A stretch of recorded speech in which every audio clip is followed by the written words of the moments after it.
Boa noite, na graça e na paz de nosso Senhor e Salvador Jesus. Mais uma vez estamos aqui, sempre trazendo para você o melhor da informação, sempre colaborando para que você consiga ter aí informação de qualidade, para que você possa ter informação que realmente seja relevante. Bom, nesse vídeo de hoje nós vamos tratar a carta de um irmão que simplesmente deixou os anciãos boquiabertos e eles não tiveram resposta, eles não conseguiram desassociar o irmão. E isso só indica o que pra gente, pessoal? Isso só indica o quanto as pessoas estão se esclarecendo a partir da internet. Cada dia mais gente esclarecendo, cada dia mais gente está saindo. A organização não está aguentando, né? Eu acho muito interessante que os profetas organizacionais continuam a tentar enganar o povo, seja pela internet, defendendo a organização, não é? Mas agora o povo já está muito esperto. O povo hoje em dia já vai atrás, vai pesquisar, vai aprender para poder ver o que está acontecendo. Bom, vamos trabalhar então essa carta. Vamos trabalhar essa carta já. É uma carta muito interessante. O irmão ele deixou os anciãos simplesmente boquiabertos, né? Tem o irmão mandando uma mensagem aqui. Meu querido, por gentileza, manda uma mensagem para mim, tô no ar, tá bom? Ou falamos mais tarde, apesar que mais tarde vai ficar tarde para você, né? Manda uma mensagem para mim, por gentileza, tá bom?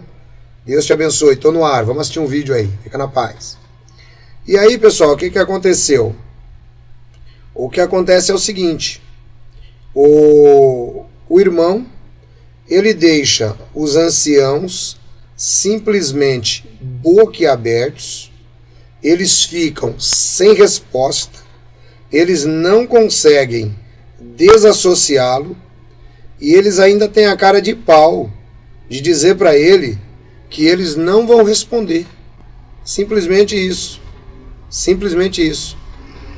Que eles não vão responder, né? Olha só que coisa importante. Então a gente vai trabalhar em cima disso aí, tá bom? Então agora a gente vai dar uma olhadinha na carta. Você vai ouvir junto comigo, tá bom? Não, tá bom, o pessoal já tá pedindo a carta, tá bom então. Então vamos lá, vamos trabalhar, vamos fechar aqui e já a gente já vai dar uma olhadinha aí na carta. Vamos lá, vamos para a carta, pessoal. Cadê a carta? Eu não vou colocar para vocês, para não identificar, porque tem pontos que identificam, então eu vou ter que pular, eu vou ter que ler a carta, é uma carta até longa, mas eu vou lendo e como a pessoa é uma pessoa de uma cognição muito boa, eu acho que eu não vou nem precisar ficar me preocupando em explicar muito, vai ser mais uma questão de leitura mesmo, né? Ler e mostrar ali alguma coisinha. Um outro ponto que eu quero também dizer para vocês é o seguinte: se você receber um comunicado de grupo, não é? É para que os nossos vídeos cheguem até você. Alguns irmãos não entendem, acham que estão sendo inseridos em qualquer grupo e que vão ficar ali batendo papo, conversando. Pessoal, nada disso. Os grupos que estão sendo formados estão sendo apenas para você receber os nossos vídeos. Por quê? Tem muitos irmãos que dizem assim: olha, eu não recebo os vídeos. O YouTube não me notifica, quando vai me notificar já está muito tarde, então eu quero muito receber. Então nós conseguimos encontrar esta solução, tá? Então se por acaso vai lá aparecer para você, você entrou para o grupo tal. Primeira coisa, gente, identifica lá o nosso símbolo JWR. Nosso grupo não manda comentários, nosso grupo não faz perguntas, nosso grupo não faz nada. Nosso grupo só manda vídeo deste canal ou do Pela Bíblia para você, tá bom? Então vamos lá, vamos trabalhar a carta. Vamos ler a carta. Eu resolvi lhes escrever a última carta. Tem essa música também. Vamos trabalhar. Como tinha dado a conhecer aos irmãos da última vez que conversei formalmente com vocês, eu decidi afastar-me da organização. Não por motivos de pecados, assim como vocês interpretam, mas simplesmente por uma crise de consciência teológica. Acho que essa minha afirmação, na altura, foi um pouco desvalorizada, pois a tendência é de pensar que um irmão, quando se afasta da organização, normalmente está tendo vida dupla, praticando pecados ou coisa parecida. A verdade é que no meu caso, é mesmo essa diferença de visão teológica que motiva-me a não mais querer seguir a organização e os seus ensinos. Quais são, então, essas diferenças que me levam a renunciar esta vida como testemunha de Jeová? Será que eu preciso pertencer a uma organização das testemunhas de Jeová para ter o favor de Deus, para obter a minha salvação? Veja o primeiro questionamento, um questionamento inteligente. Será que eu preciso pertencer à organização? Olha só. O objetivo desta carta não é fazer calúnias à organização e nem às pessoas que seguem essa seita. O objetivo desta carta é apenas explicar as minhas diferenças profundas teológicas em relação à organização. Então vamos lá. Será errado questionar e expor os ensinos da organização? Resposta: não é errado, nem é uma atitude anticristã. A própria Sentinela, 22/5/1975, página 29, diz: é anticristão hoje oferecer comentários baseados na Bíblia sobre a religião de outrem? A resposta bíblica tem de ser não. Bom, então você sabe que na organização, a pessoa quando questiona, ela logo é tido como alguém que está se envolvendo com apostasia, é alguém que começa a ser mal visto ali dentro. Então o irmão traz aqui a Sentinela para você aí que deseja anotar, a Sentinela 22/5/1975, página 29, tá bom? Então anote aí para você pesquisar. A organização sempre incentivou e direcionou pesquisa sobre outros grupos religiosos, ao passo que atualmente taxa qualquer um como apóstata quando seus pensamentos são questionados, um paradoxo diante do que a própria organização escreveu. Abre aspas. Também é fácil iludirmos a nós mesmos. Na realidade, pode ser muito difícil deixar de lado ou mesmo questionar as opiniões que prezamos muito. Por quê? Porque desenvolvemos um apego emocional aos nossos conceitos. Podemos então enganar a nós mesmos por raciocinarmos, por inventarmos motivos para justificar crenças que na realidade são erradas ou enganosas. Bom, isso é o que faz toda a testemunha de Jeová, né? Isso aconteceu com alguns cristãos no primeiro século. Eles conheciam a palavra de Deus, mas não a deixavam governar seu modo de pensar. Acabaram enganando-se com falsos raciocínios. E aí ele cita, da própria revista, um indício de que nos tornamos vítimas de auto-engano é se ficamos irados quando nossas crenças são questionadas. Em vez de ficarmos irados, é sábio manter a mente aberta e escutar com atenção o que outros dizem, mesmo quando temos certeza que a nossa opinião está certa. A Sentinela, 15/7/2003, página 22. Da minha parte, eu estou simplesmente a seguir o conselho de 2 Coríntios 13:5, que é aquele: persistam em examinar se estáis na verdade, não é? Que a verdade, ela é uma só, né? Vejam, examinem se vocês estão na fé. A grande questão com que me deparei após muitos anos de associação com as testemunhas foi se Deus realmente opera através de uma organização. Não foi de uma hora para outra que achei estar tudo errado, que não tinha nada de bom na organização. A mudança do meu ponto de vista foi gradativa. Entendi que há momentos na vida em que todo ser humano precisa reavaliar aquilo em que acredita. No meu caso, vejo esta escrita como um legado a ser deixado para minha família e amigos, que simplesmente haverão dizer que eu sou um apóstata, não conhecendo os fatos que me levaram a sair da organização. Queria dizer aos irmãos que não sou apóstata. A palavra grega para apostasia refere-se a um desvio da fé, algo que não aconteceu comigo, pois continuo a acreditar no único Deus verdadeiro, Jeová, no seu Filho Jesus Cristo. Em primeiro lugar, é bom meditar se realmente esta organização é uma religião verdadeira, tal como chamam a si mesmo. A organização tem 3 pilares fundamentais para sustentar sua autoproclamação de religião verdadeira. Primeiro, a obra de pregação. Na verdade, os irmãos fazem um excelente trabalho nesse campo.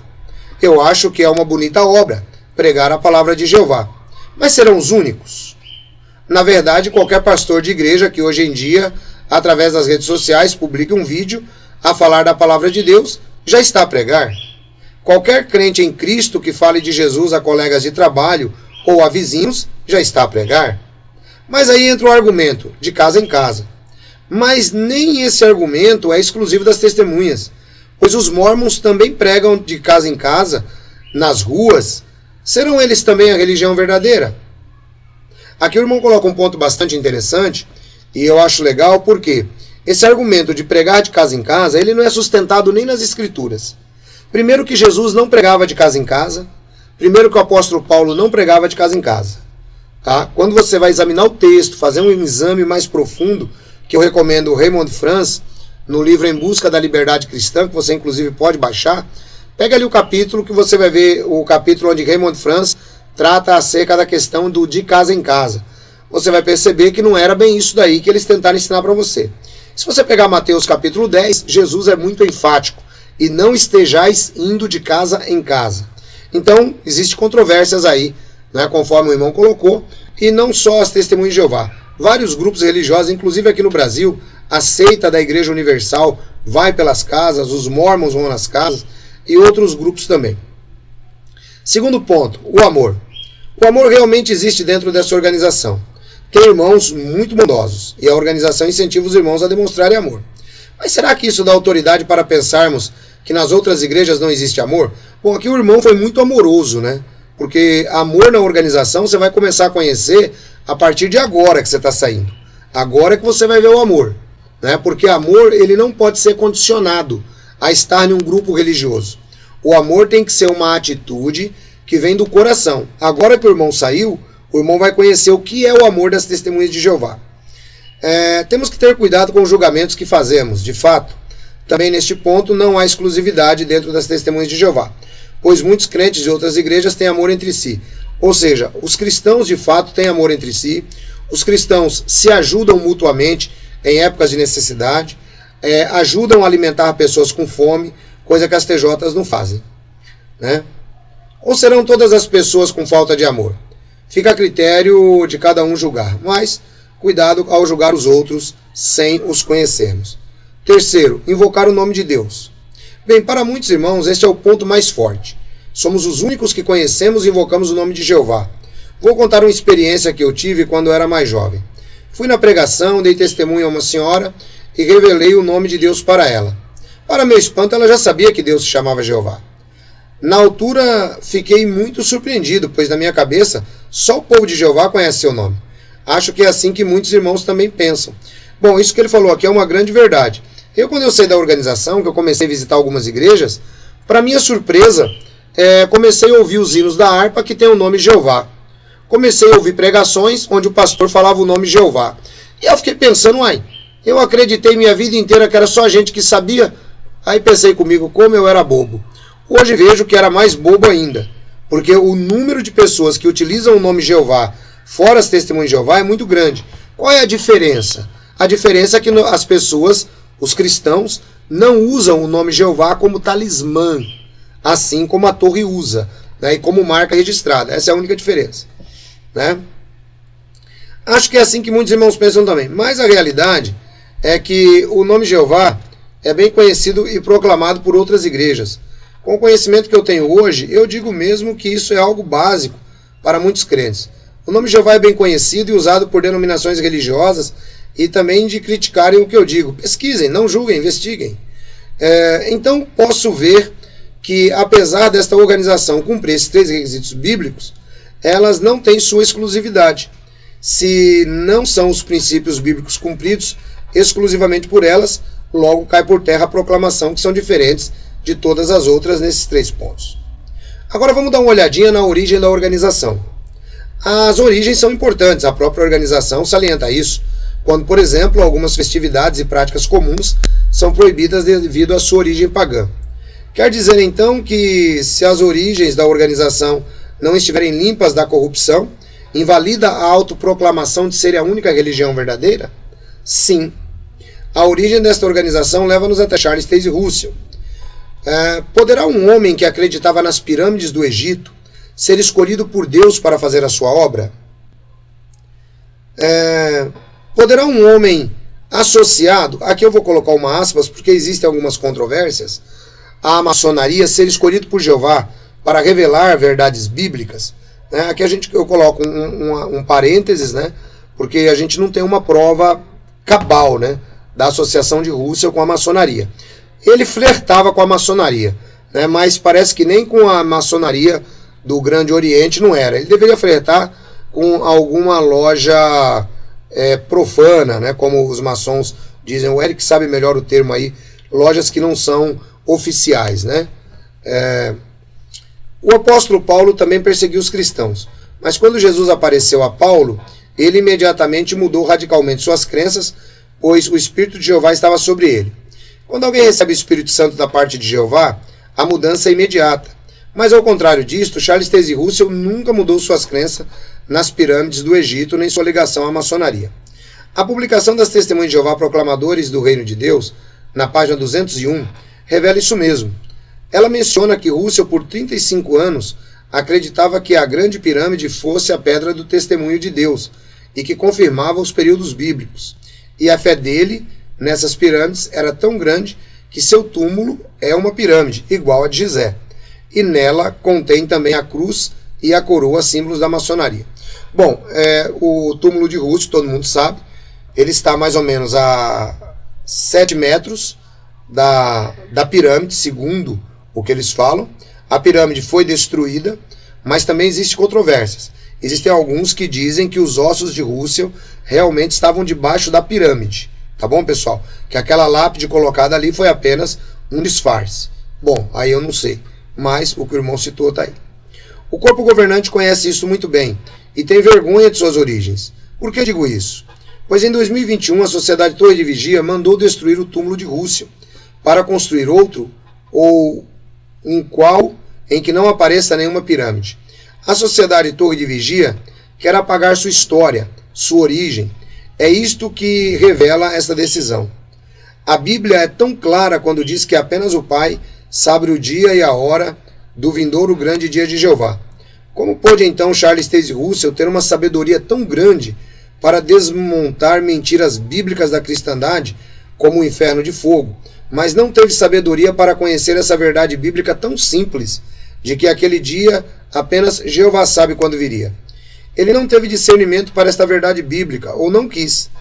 Em vez disso, preferiu profetizar datas para o fim do mundo, como 1914. Aí, como nada aconteceu, não reconheceram seu erro e preferiram dizer que acertaram a data, mas erraram o acontecimento.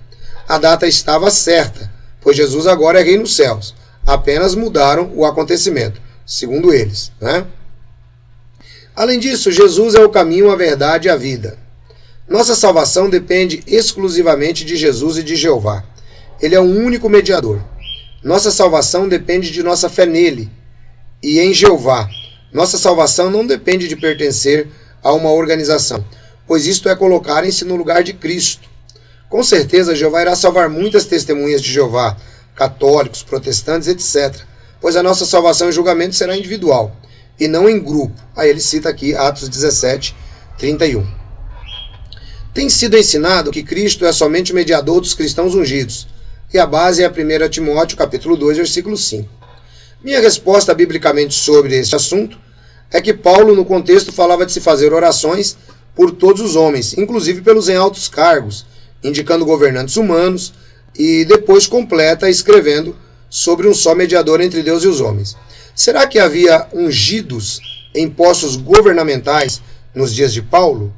Como diz o versículo 1 deste mesmo capítulo 2, as palavras de Paulo são aplicadas a todo tipo de pessoas, e não apenas a uma classe ungida. O irmão vai derrubando, o irmão vai quebrando aqui, igual como diz o Paulo Sávio, aqueles navios quebra-gelo. Revelação 7, 9 a 17. A grande multidão na terra, mais diante do trono. Minha resposta bíblica. O texto mostra claramente que a grande multidão está diante do trono. Onde é o trono de Deus? A palavra grega enopion significa diante de, a mesma palavra que é usada para os 144 mil. Então temos que concluir nesse texto que se os 144 mil e a grande multidão encontram-se no mesmo lugar, estão no céu. Esta grande multidão são os que saem da grande tribulação. São pessoas que aceitaram Jesus durante a grande tribulação e arrependeram de seus pecados. De acordo com a organização, João, capítulo 10, versículo 16, fala de outras ovelhas e justifica-se que se trata da mesma grande multidão do Apocalipse. Porém, quando lemos com cuidado, vemos que no contexto Jesus falava de judeus e gentios, e não de duas esperanças. A geração que não passará. Por anos, o corpo governante ensinou que a geração de ungidos, que presenciou os eventos de 1914, não morreria, sem que antes de ver a grande tribulação chegar. Mas o que aconteceu? Todos esses irmãos ungidos morreram e o fim não veio. Então o corpo governante muda o entendimento deste ensino. Agora a palavra geração também inclui os ungidos, que ainda estão vivos e que ainda foram conviventes com o grupo de ungidos de 1914, que é o ensinamento da geração sobreposta. Se o corpo governante tivesse mudado esse ensino, ainda quando o primeiro grupo estivesse vivo, tudo bem. O problema aqui é que eles só mudaram o ensino depois de o tempo mostrar que o seu primeiro entendimento estava errado, e baseiam o novo entendimento em nenhum texto bíblico, apenas em uma interpretação linguística da palavra geração. E dizem que é mais uma luz da parte de Jeová. Então, de quem era a luz do primeiro entendimento? Ora, irmãos, Jeová e seu Espírito Santo, quando revelam sua luz, nem tem que ser sempre de maneira certa e infalível. Nunca nenhuma luz da parte de Jeová para seus profetas, para na sua nação de Israel, ou para os apóstolos do primeiro século, precisou ser reavaliada. A palavra de Jeová é perfeita, ela não muda. Mas a organização muda e muda muito e muda também os seus entendimentos, sempre dizendo que é uma nova luz de Jeová. Eu estava presente na reunião quando este ensino foi mudado, numa parte de 15 minutos através de um vídeo. Um ensino fundamental que durou muitos anos foi deitado fora em apenas uma parte de 15 minutos. Ora, quando isso aconteceu, eu senti meu coração literalmente que estavam a atirar-me areia nos olhos. O novo entendimento surgiu não porque o corpo governante recebeu mais uma luz de Jeová, mas porque o corpo governante falhou. Vamos para a questão do sangue. Quando nos baseamos em Atos 15, 29, os cristãos receberam a orientação de não ter contato com sangue. Vamos meditar um pouquinho nessas palavras? Será que os apóstolos em Jerusalém, quando deram esta orientação aos irmãos, estavam pensando em tratamento médico à base de sangue? Acho que é modesto eu concluir que não, pois esse tempo não existia transfusões de sangue. Então, a que eles se referem? Comer sangue, conforme já estava escrito na lei mosaica, e também a práticas pagãs. Como assim? Verdade. Se vocês pesquisarem, vão ver que naquele tempo o uso do sangue para sacrifícios e rituais a ídolos era frequente. Mesmo assim, irmãos, eu acho correto um cristão evitar ao máximo ter contato com sangue em qualquer circunstância, exceto quando esta é para salvar a sua própria vida. Mas qual é o problema, então, referente às transfusões? Bem, em alguns casos extremos, uma pessoa precisa levar sangue se não quiser morrer, e rejeitar esse tratamento pode fazer com que ela perca a vida. Nesse sentido, obedecer essa orientação entra diretamente em conflito com outro princípio bíblico. Jeová diz que não temos o direito de tirar a vida de ninguém, nem a nossa própria vida. Eu acho que nesses casos extremos, a decisão deve ser de acordo com a consciência de cada um, e não uma decisão com medo de uma possível desassociação. Lembrando que eles vão questionar que não desassociam ninguém por tomar sangue, mas vocês já aprenderam aqui que eles fazem a desassociação velada. Eles dizem que a pessoa se dissociou, agindo assim hipocritamente. A desassociação. De fato, eu concordo que Jeová disciplina quem ama, e que a disciplina é necessária. Concordo com a base bíblica de 1 Coríntios capítulo 5. Devemos, de fato, não ter convivência com pecadores não arrependidos. Mesmo assim, eu acho que devemos sempre dar o mínimo de dignidade a qualquer ser humano. E até mesmo amar nossos inimigos. Que dignidade é esta quando nenhum olá podemos dar a um pecador não arrependido? Por que dividir famílias? Pais expulsando filhos de casa? Onde está o amor nesta prática? Até mesmo pelo Zoom, desassociado tem que ficar fora da tela ou com a tela preta. Nem é digno dos irmãos verem sua cara. Isto não é disciplina, isto é uma morte social. Isto é mais do que querer proteger a congregação. Isto é querer colocar medo em todos os irmãos para que nenhum desobedeça, pois enfrentará esta pesada condenação. Outros ensinos mexeram com meu coração enquanto eu estudava a palavra de Deus. Foram os ensinos referentes ao livro de Revelação. O primeiro ensino que eu duvidei foi que Jesus era visto como o cavaleiro do cavalo branco de Apocalipse 6:2. Eu não entendia como Jesus podia ser o cavaleiro do cavalo branco, se ao mesmo tempo era o cordeiro que estava a abrir os selos e que chamou os 4 cavaleiros. Bem, se Jesus é o cordeiro que estava a abrir o selo, não pode ser ao mesmo tempo o cavaleiro do cavalo branco, que vem na abertura do primeiro selo. Então, Jesus chama Jesus? Bem, é mais ou menos isto que acontece nesta visão bíblica de Apocalipse capítulo 6, versículo 2. Segundo a visão da organização também, eu não entendi se Jesus é o cavaleiro do cavalo branco, como a seguir dele vem, estão os outros que trazem fome, morte, guerra, né, e assim por diante. Né? A ordem de saída dos cavaleiros parece estar trocada, pois Jesus vem para trazer paz e vida. Na verdade, o cavaleiro do cavalo branco de Apocalipse 19:11 é Jesus, mas isso não quer dizer que esse do capítulo 6 seja Jesus também. Reparem, irmãos, que há algumas diferenças entre eles. O cavaleiro do cavalo branco do capítulo 6 tem apenas uma coroa, enquanto este do capítulo 19 tem várias coroas ou diademas. Aqui a palavra grega para coroa é diferente da usada no capítulo 6. Isso já é uma diferença. Além disso, o cavaleiro do capítulo 6, ele tem um arco sem flecha, mas Jesus no capítulo 19 tem uma espada que sai da boca. De fato, cavalos na Bíblia representam julgamento, força de guerra. Então quem será o cavaleiro do capítulo 6? Eu estudei e tenho minhas próprias respostas bíblicas, mas isso deixo para os irmãos estudarem se quiserem. O Apocalipse 11, 3 e 14, a questão das 2 testemunhas. Bem, segundo a organização, essas 2 testemunhas representam a própria organização. A organização é fantástica. Em 1919, dizem que esta profecia das 2 testemunhas foi cumprida na própria organização, pois em 1914, depois de terem pregado por 3 anos e meio, eles tiveram uma morte simbólica na prisão de Rutherford e seus associados.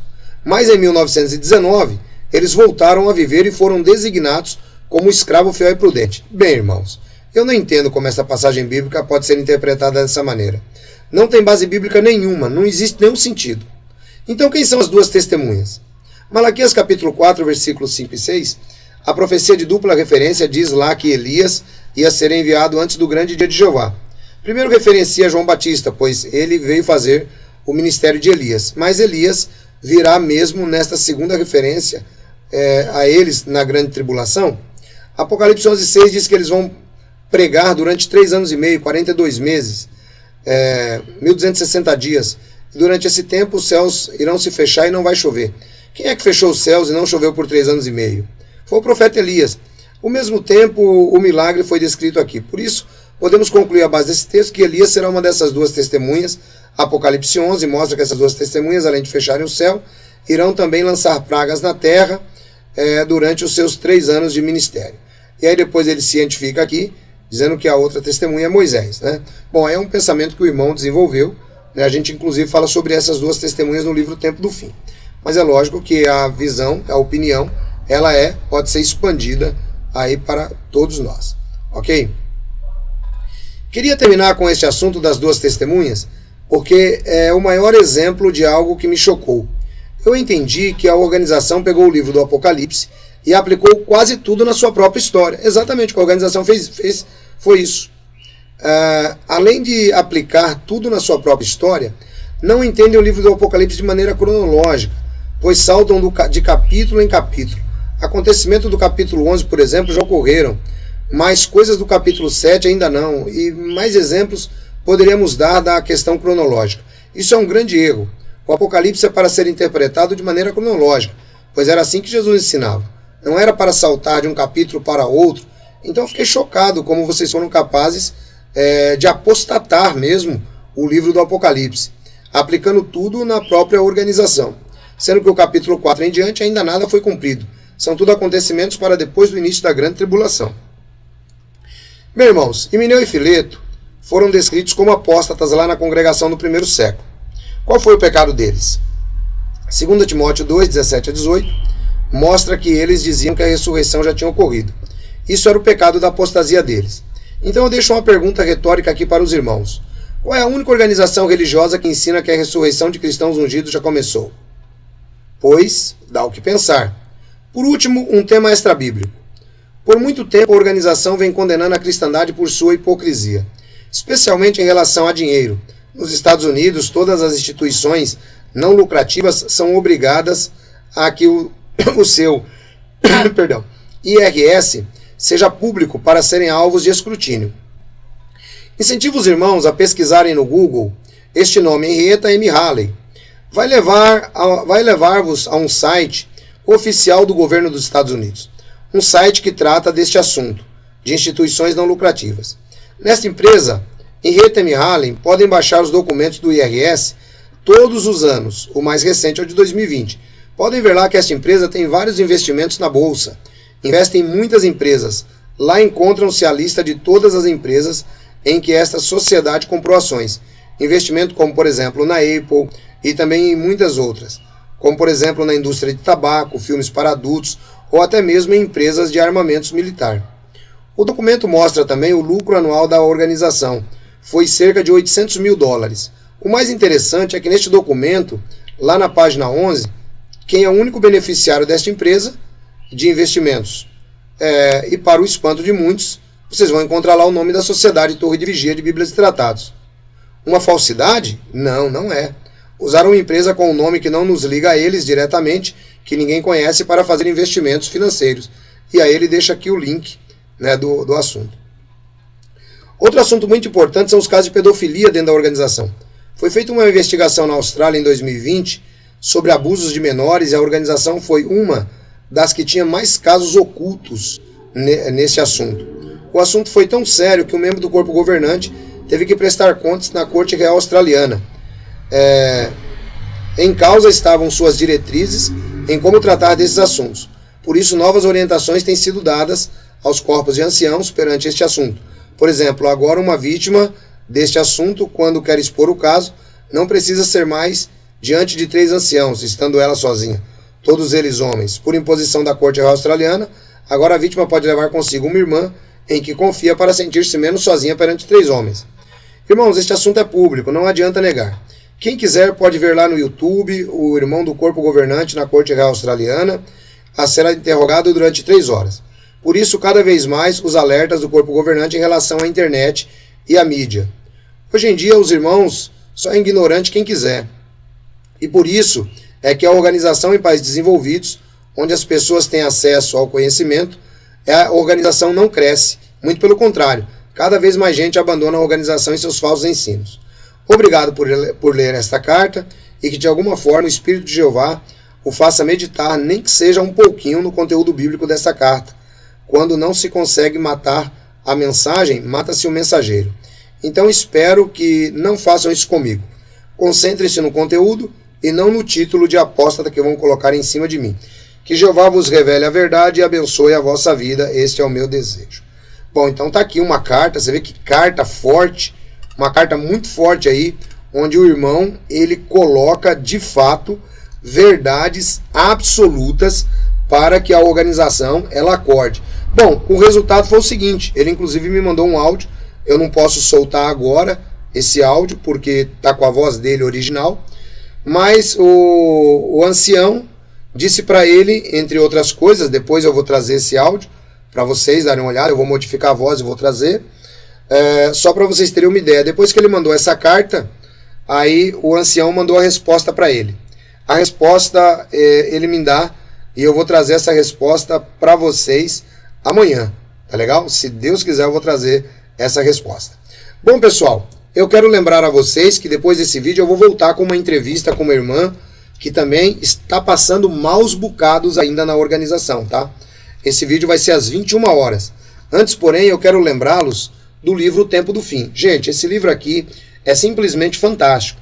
Aqui tem 4 capítulos exclusivos para resgatar a sua esperança, tá? Vai ajudar você a entender o que é o Armagedon. Aqui o irmão citou sobre as 2 testemunhas, a gente fala também. A gente fala aqui sobre o milênio, a gente fala sobre a ressurreição. Tudo o que você precisa conhecer e resgatar a sua esperança de volta sem o charlatanismo que você viveu dentro da torre, tá bom? Ancião, como que eu faço para adquirir esse livro? É muito simples. Você vai mandar para mim a palavra azul, tá? Ele custa só R$70 para o WhatsApp 19 989 905 206. 19 989 905-206.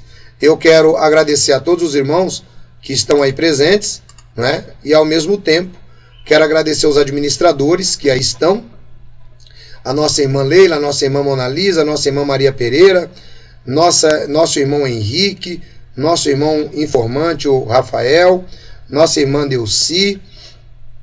Chegar mais longe, tá bom, pessoal? Um grande abraço a todos. Eu vou me preparar aqui porque eu agora vou para uma outra tela trazer para vocês o vídeo com a irmã, tá bom? Deus abençoe a todos, um grande abraço.